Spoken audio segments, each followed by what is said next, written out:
Undercover boss buys breakfast at calf freezes when told tips barely pay rent.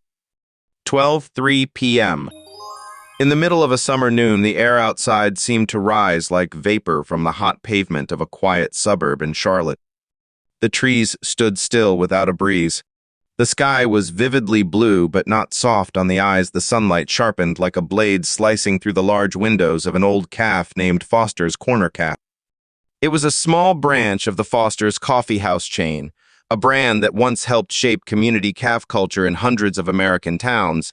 Unlike the flashy central branches, Foster's Corner preserved a familiar homey charm: old patterned floor tiles, worn oak tables and chairs, every corner bearing the mark of quiet mornings and whispered conversations.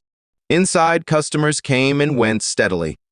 The space was filled with the soft scrape of chairs' espresso orders in a South American accent, blending with the hum of a grinding machine. The scent of toasted bread and freshly roasted coffee mixed into a fragrance as familiar as memory. Among the stream of guests, a man quietly appeared, wearing a gray cotton shirt, faded jeans, brown leather shoes with a few scuffs, and a baseball cap pulled low, hiding the sharp, experienced eyes underneath. No one turned to look. No one guessed who he was. And perhaps that was exactly what he wanted. His name was Michael Foster, 50 years old. The man who laid the first bricks of this calf chain more than 2 decades ago, when he was just a young man who believed a warm cup of coffee could change someone's morning or even their entire day. But today, he wasn't here as a CEO. Not even as a founder. Today, he was just a passerby, quietly observing, listening, and feeling inside his own creation. Michael walked silently past the pastry counter where staff were arranging trays of freshly baked apple pies. He glanced quickly around the calf, not to choose a drink, but to pick a quiet corner deep enough to see everything without being seen. And he spotted it, a table by the large southeast window, where sunlight filtered through a beige linen curtain painting soft beams across the tabletop. An empty chair, a warm pocket of space just right for him to sit and reflect. He had just reached out to pull the chair when a voice came from behind. "That seat's reserved for regulars. You can't sit there." Michael froze. The voice wasn't loud. It wasn't rude.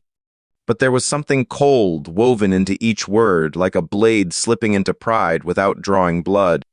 He turned around. A woman with neatly tied brown hair, a perfectly pressed Foster's uniform, and a name tag pinned to her chest. Chloe Grant, shift manager. She stood upright, eyes forward, no smile, no welcome. Michael raised an eyebrow, still polite. "I thought it was empty." Chloe's expression didn't change. Empty, but taken. Michael looked back at the table. No glass of water. No handbag. No reserved sign. Just a clean tabletop glowing in the sunlight. He knew no one had claimed it, but he didn't argue. He nodded slightly, said nothing more, and turned toward another table near the order counter, a spot he would never have chosen if peace was what he sought. But maybe peace wasn't what today needed. Chloe watched him take a seat with a disapproving gaze. And as she turned away, Michael noticed something in her walk, the confidence of someone who had grown used to selecting guests by her own criteria. Maybe it was their clothing. Maybe their age. Maybe something else invisible from the outside. He exhaled slowly and opened the menu, though he didn't really read it. The clear printed lines on the worn leather cover blurred before his eyes. Something felt wrong. Not in the process, but in the people. A waitress brought over a glass of water without a word. He hadn't even opened the menu when she turned away. Michael didn't blame her. He just felt tired. A fatigue without a clear source, as if the very calf he had built from his bare hands, from sleepless nights, from early morning hand-roasted beans, had just rejected him in a way too quiet to call out. He looked back at the window seat. Still empty, still bright, but now seemingly marked by something invisible, the right to sit granted by bias. A calf should never have divided seats. A brand should never have space for exclusion.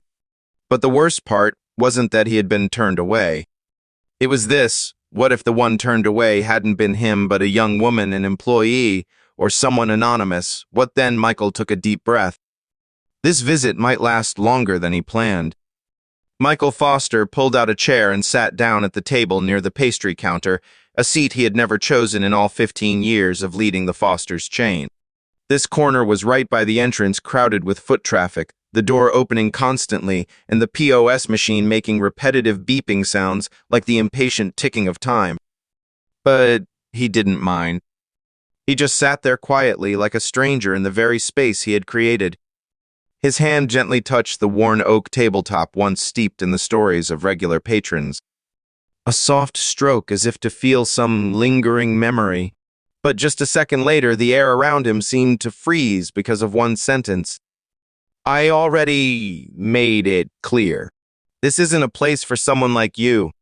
Chloe Grant, shift manager. Still standing upright. Still speaking softly, but colder than a glass of ice hastily poured into black coffee. No need to emphasize. No need to shout. But every word cut through the room, drawing a clear line between us and you. Michael looked up. Didn't blink. Didn't frown. Didn't respond. He simply looked at her, the gaze of someone who had seen countless negotiations, failures, and rebirths. But that look now held a different meaning, not anger, not blame, but patience. The patience to see whether the person in front of him would realize they were standing in the wrong place inside the very home he had built, with his own two hands on principles he had never broken. Chloe's shoulders dropped barely subtly as if she sensed something wasn't right. But the coldness at the corner of her mouth hadn't faded. We have service standards, she continued gentler this time. And it's peak hour. We prioritize familiar customers. Michael remained silent. He knew some things in life weren't worth arguing, especially when the truth was more visible than any excuse. A young waiter passed by holding a tray of croissants. He paused briefly when he saw Chloe facing the guest. That quick glance showed surprise, then resignation. As if he'd witnessed this before and knew the best thing to do was just keep walking. Michael didn't take his eyes off Chloe. Under the warm yellow light, the wrinkles at the corner of his eyes seemed to deepen, not from age, but from witnessing something being distorted right in front of him. And this time, what was being distorted was a philosophy he once held as his compass: Foster's doesn't choose customers. Foster's welcomes everyone. That slogan used to be printed on ceramic mugs hung behind the counter and embossed on every menu. But now it was brushed aside by a single sentence from a manager who didn't realize she was erasing a brand's history with the most indifferent tone possible. Chloe tightened her grip on the clipboard in her hands. Whether out of unease or to hold on to authority, it was unclear. There are plenty of other tables, she added quickly, eyes avoiding his. You can choose another seat if you truly wish to dine. Michael nodded softly like a wisp of smoke. Not an agreement, but as a mark. A mark that said you've said enough.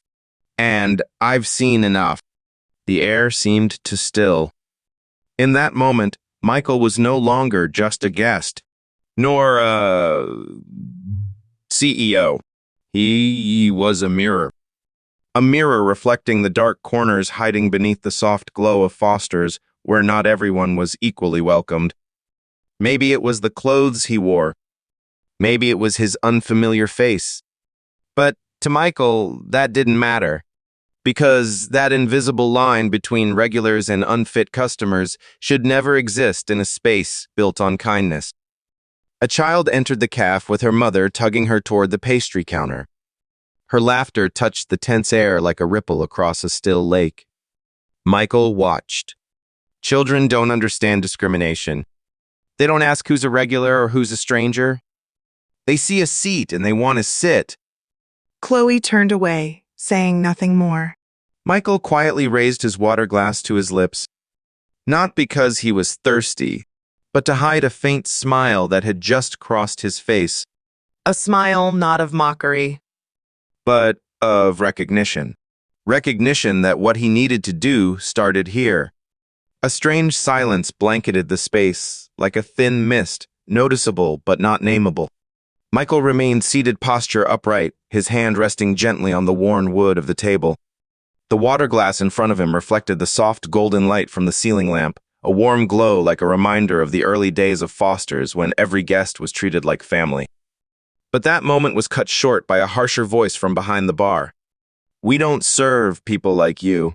Brad, a young barista, tall uniform, still crisp, approached Michael with firm steps, shoulders raised, as if preparing for a needless confrontation. No one told him to say that. But Brad did with a cold naturalness that cracked the seemingly peaceful room. From a corner of the calf whispers began. A couple stopped talking. A mother feeding her child froze. Some bowed their heads as if trying to avoid the creeping discomfort. Others stared at Michael with confusion, with doubt, and a trace of unease. Every gaze, every breath in the calf now drawn toward his table, where one unnamed, unfamiliar guest was slowly becoming the unwanted center of attention. Michael didn't react right away. He looked at Brad, a direct gaze, not harsh. A look not meant to win or lose, but to ask a question. A silent but clear question. "Do you know what you just said?" The air grew thick. Brad, who thought he could extinguish that quiet presence, suddenly froze. In that brief moment, something flickered behind his still young eyes. But then he turned away, said nothing more, offered no apology. Michael gently stood up. He didn't let his hands shake, nor his breath quicken. His voice rang out steady and deep like a cello in an empty room. "All I wanted was a slice of toast and a morning coffee. If it's not too much trouble, could I get a menu?" A simple sentence, but in this context it hit like a hammer against a fortress built on false assumptions. While Brad stepped back, Chloe, the shift manager, stood with arms crossed behind him, her eyes cold. She gave a faint smirk. A thin smile, half mocking, half daring. No one stopped her. No one spoke up. And none of the staff stepped forward to serve Michael. Everyone remained in limbo, as if this calf had grown accustomed to subtle exclusion but had never seen it mirrored back so clearly. Michael sat down again. He could have left, and perhaps he should have. He could have walked out in silence, leaving the atmosphere to drift back into its old habits. But he didn't. Not out of pride, not out of anger, but because he needed to see more. With his own eyes. He needed to know in Chloe's gaze, was it stubbornness or the cruelty of a habit that had become normal? He needed to know, was Brad a product of their hiring practices or of a warped culture that had grown quietly inside Foster's, the very place Michael once believed was untouchable? His fingers touched the table lightly. The rough grain beneath his fingertips reminded him this was the calf he stayed up nights designing. The one where he chose every wood type by hand. The one where he picked the scent of the morning's pastry. Foster's wasn't just a brand he put his name on. It was his spiritual child. And now he was sitting in one of its smallest branches, watching that child be distorted by indifference and judgment. From the kitchen, the sound of a knife slicing bread rang out. Underneath it, the POS machine beeped steadily like a ticking clock, counting down to something about to break. Michael lifted his head. He didn't call anyone over. He didn't hurry. He didn't lower himself to be served. He just sat there, a living witness. A mirror reflecting the culture now truly alive beneath the polished surface of a brand he once deeply trusted. And then an elderly guest at the next table gently slid a menu toward him, saying nothing. Just a simple gesture. But Michael nodded softly, his eyes saying, "Thank you." Because he understood what is right doesn't always come from people in charge. It often comes from quiet, everyday kindness. In the midst of that stiff silence, a figure appeared at the edge of the scene, light as breath, but enough to catch Michael's attention. A young girl in a light gray apron, brown hair tied back neatly, a face that hadn't spoken once through the last tense 10 minutes. Sarah, a part-time staff member barely remembered by anyone, stepped out from the drink prep station. In her hands was a wooden tray carrying a cup of black coffee and a small plate with crispy toast beside soft butter. No one had asked her. No one had assigned her. But Sarah had been watching. Her eyes hidden behind thin glasses hadn't left Michael since he entered. She didn't know who he was, but she saw what Chloe and Brad had chosen to ignore a human being and the silence that had become the loudest accusation. Without hesitation, Sarah placed the tray on his table. Her movements were firm yet gentle. She didn't bow. She simply said quietly, "I'm sorry for the earlier inconvenience. This is today's sample offering. If you need anything else, I'll be behind the counter." Then she stepped back, not waiting for a response. Michael looked at her. His eyes paused at the faint ink stain on her sleeve, a smudge from cleaning chemicals common on those who worked long hours. And then he nodded. Not like a boss, but like a human being being treated right by another. At the counter, Chloe froze. Brad frowned. Sarah didn't challenge. She didn't defy. But through the act of serving, she made the choice not to stand on the side of silence. Michael opened the lid of his coffee cup. The aroma rose strong, blending with the scent of toast. But now that scent carried a new meaning. It was proof that Foster's still had hope. And in that moment, Michael knew. No matter how today ended, one name deserved to be remembered. Sarah. A part-time worker. A fragment of kindness piercing through layers of prejudice and indifference, like the first ray of light after a storm. Michael quietly pulled his phone from his shirt pocket. The screen lit up under the warm yellow light. A soft swipe. Then he raised it to his ear, voice low but firm. "Julia, initiate Protocol 7.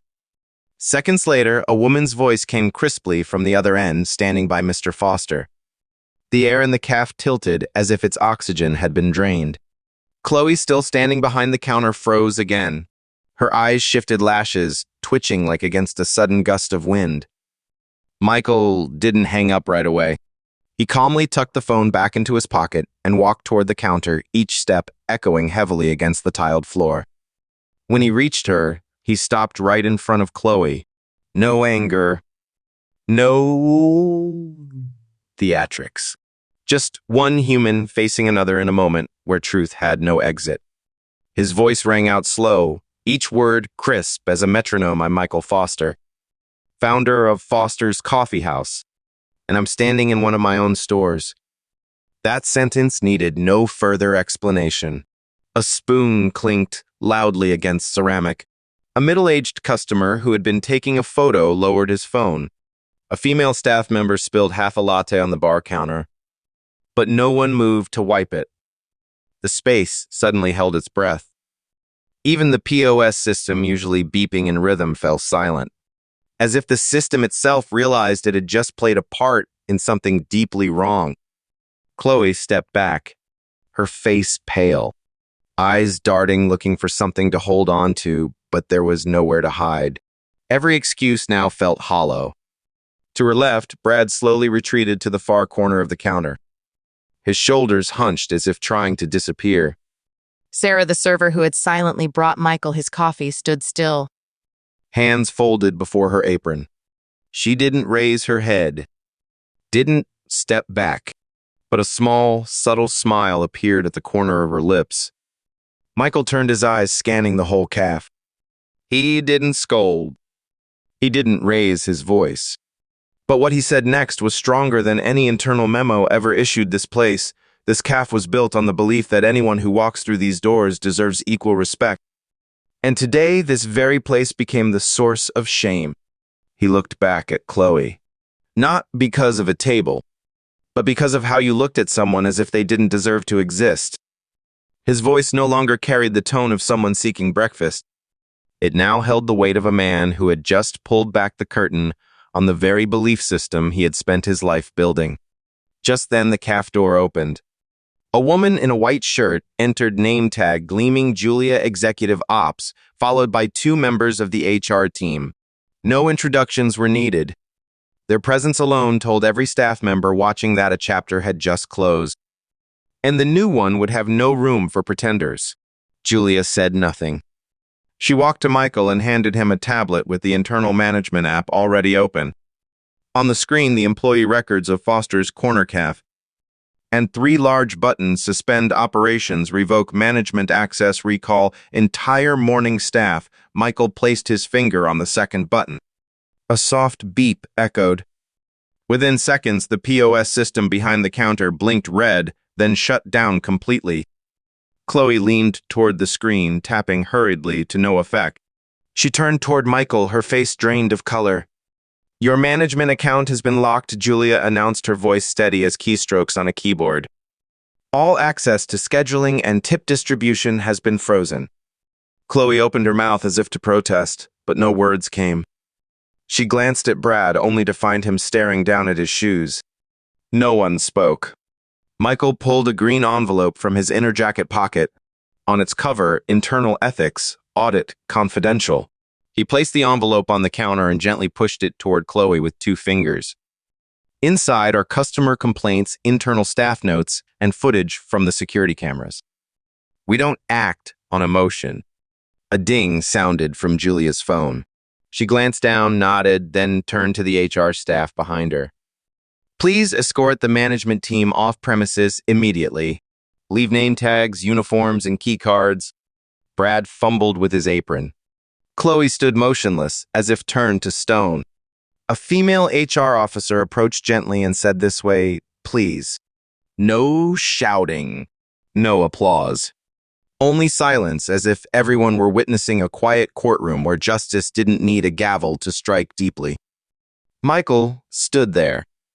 Not pleased, not angry. He simply turned toward Sarah, the only young server who hadn't bowed her head or turned away.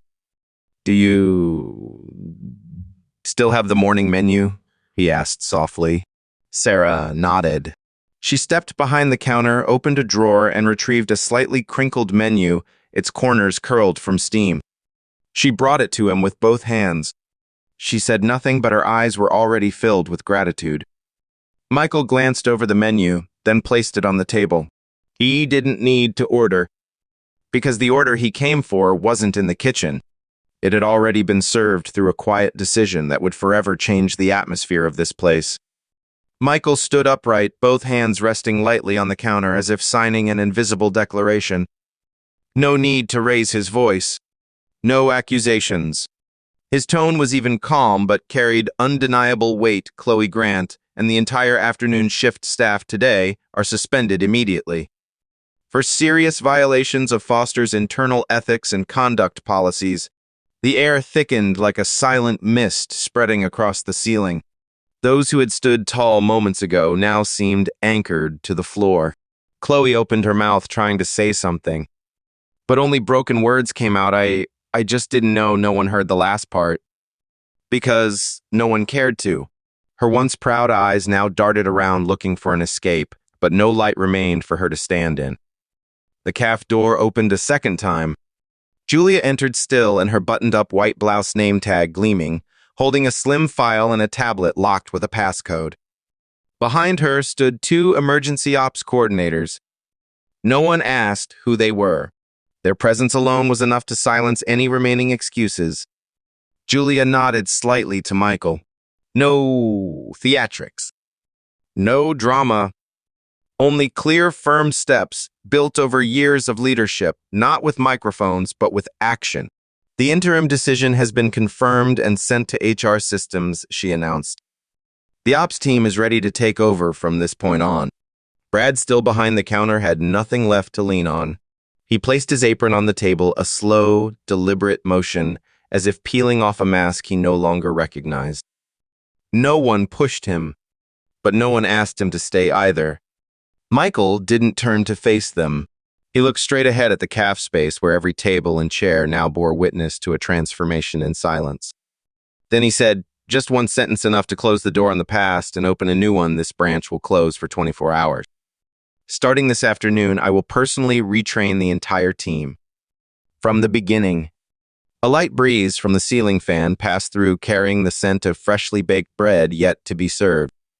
It couldn't sweep away a heavy feeling in the caf, but it carried something else: movement. No television cameras. No live stream. No hashtags.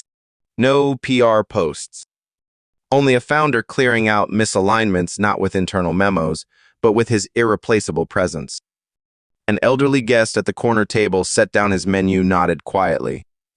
A young employee near the espresso machine looked toward Michael, hesitated, then gently removed her name tag and placed it on the cashier's tray. But this time, it wasn't out of fear. It felt as if she was shedding the old silence to begin again with kindness. Julia turned to the operations team, run a quick inventory. Log all customer feedback and scheduling history. We begin from a foundation of transparency. Michael said nothing. He slowly turned back toward the old table near the window where it all began. The glass of water remained untouched. The glow on the tabletop still shone gently. And this time, no one stopped him from sitting down. The moment Michael sat again, Julia approached without a word, placing a tablet in front of him. The screen was already open to an internal dashboard. The title glowed clearly: Foster's Tip Share Realignment Protocol. Michael lightly swiped the screen. Just one gesture, but it carried the weight of a full transformation. He pressed Initiate Temporary Override, then confirmed with biometric authentication.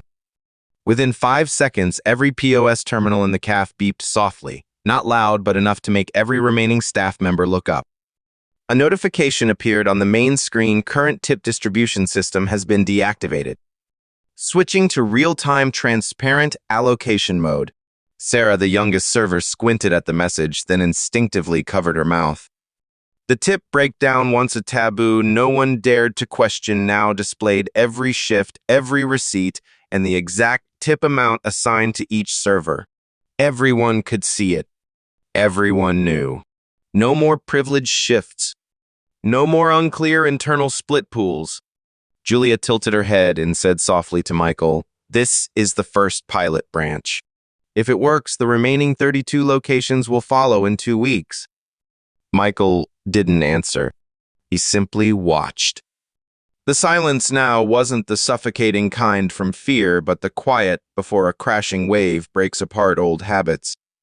At the table beside him, a middle-aged customer pulled out his phone and recorded a short video of the POS screen showing the tip breakdown. But just as he was about to post it online, Michael gently looked over and shook his head. "Kindness doesn't need a spotlight," he said. His voice was soft as a breeze, but strong enough to make the man nod and put his phone away.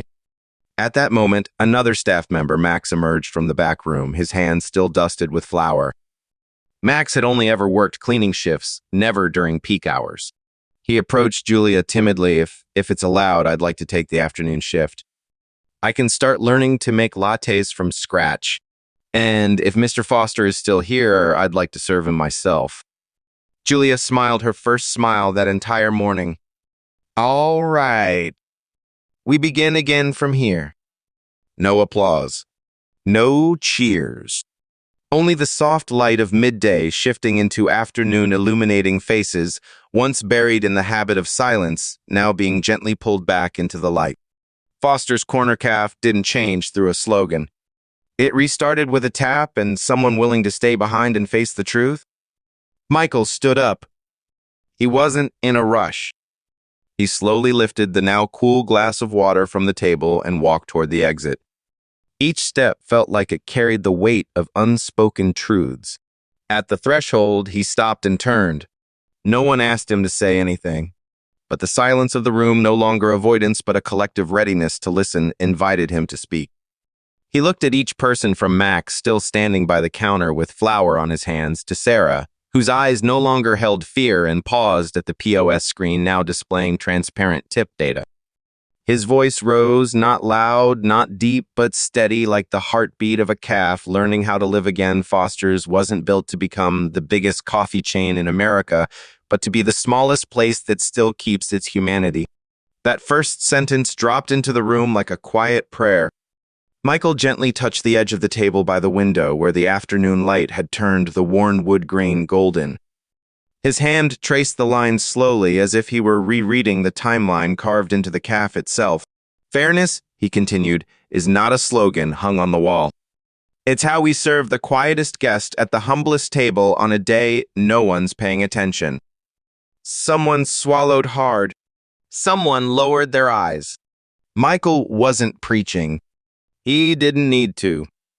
Each word landed like ink soaking into fabric, not loud but lasting.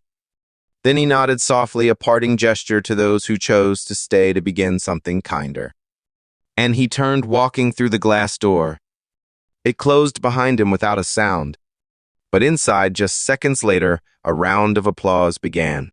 Slow, not synchronized, not for show, but as if each guest, each witness was sending him something greater than gratitude, understanding. In that moment, no one looked at each other. They just clapped, not for a CEO, but for a man who had done the right thing. Fairness doesn't live on a payroll, and it doesn't show up on a POS screen.